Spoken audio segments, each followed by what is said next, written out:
കൊല്ലത്ത് വനിതാ പോലീസ് ഉദ്യോഗസ്ഥയ്ക്ക് നേരെ അതിക്രമം നടത്തിയ സിവിൽ പോലീസ് ഓഫീസർക്ക് സസ്പെൻഷൻ. നീണ്ടകര കോസ്റ്റൽ സ്റ്റേഷനിലെ CP നവാസിനെയാണ് കമ്മീഷണർ സസ്പെൻഡ് ചെയ്തത്. നവംബർ 6-നാണ് പോലീസ് ഉദ്യോഗസ്ഥയ്ക്ക് നേരെ ആക്രമണമുണ്ടായത്.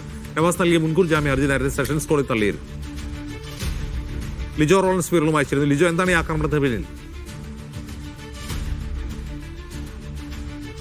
അജിംസ്, നവംബർ 6-നായിരുന്നു ഈ സംഭവം നടക്കുന്നത്. അതായത് അന്ന് ഡ്യൂട്ടിയിലുണ്ടായിരുന്ന വനിതാ പോലീസ് ഉദ്യോഗസ്ഥയെ ഡ്യൂട്ടി കഴിഞ്ഞ് അവർ പോകുന്നതിന് വേണ്ടി തയ്യാറെടുക്കുന്ന സമയത്ത് അവരുടെ മുറിക്കുള്ളിലേക്ക് കയറി കടന്നു പിടിച്ചു എന്നുള്ള ഒരു പരാതിയായിരുന്നു പോലീസിൽ നൽകിയത്. ചവറ പോലീസിലും തുടർന്ന് സിറ്റി പോലീസ് കമ്മീഷണർക്ക് പരാതി നൽകിയായിരുന്നു. ഈ CP ആയിട്ടുള്ള നവാസ് നീണ്ടകര കോസ്റ്റൽ പോലീസ് സ്റ്റേഷനിൽ ഡെപ്യൂട്ടേഷൻ ഡ്യൂട്ടിയിലേക്ക് എത്തിയതായിരുന്നു.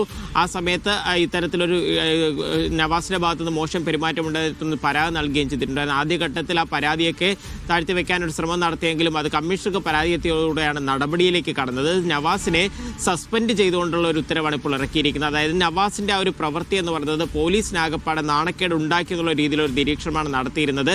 2 മാസത്തിനകം കൃത്യമായി PR റിപ്പോർട്ട് നൽകുന്നതിന് വേണ്ടി ശക്തികുളങ്ങര SHO ചുമതലപ്പെടുത്തുകയും ചെയ്തിട്ടുണ്ട്. എന്തായാലും നടപടി എടുത്തിട്ടുണ്ട് എന്നുള്ളതാണ് ഒരു പ്രധാനപ്പെട്ട കാര്യം. പോലീസ് സ്റ്റേഷനുള്ളിൽ ഒരു പോലീസ് ഉദ്യോഗസ്ഥയ്ക്ക് പോലും സമാധാനത്തോടുകൂടെ അല്ലെങ്കിൽ ഒന്ന് സ്വസ്ഥതയോടുകൂടെ ജോലി ചെയ്യാൻ പറ്റാത്തൊരവസ്ഥയിലേക്ക് മാറി എന്നുള്ള രീതിയിൽ വലിയ വിമർശനങ്ങളും ഉൾപ്പെടെ ഉയരുകയും ചെയ്തിട്ടുണ്ടായിരുന്നു. ഇതിനിടെ നവാസ് സെഷൻസ് കോടതിയിൽ മുൻകൂർ ജാമ്യ ഹർജിയുമായി സമീപിച്ചിട്ടുണ്ടായിരുന്നു. എന്നാൽ കോടതി ആ ജാമ്യ ഹർജിയൊക്കെ തള്ളുകയും ചെയ്തിട്ടുണ്ടായിരുന്നു. ആരോഗ്യ പ്രശ്നങ്ങളൊക്കെ ഉണ്ടെന്ന് ചൂണ്ടിക്കാട്ടിക്കൊണ്ടായിരുന്നു നവാസ് ജാമ്യ ഹർജി നൽകിയതെങ്കിലും കോടതി ഒന്നും മുഖവിലേക്കെടുത്തില്ല. തുടർ നടപടികളുമായി പോലീസിന് പോകാമെന്നുള്ള നിർദ്ദേശമാണ് സെഷൻസ് കോടതി നൽകുകയും ചെയ്തിരിക്കുന്നത്. അജിം.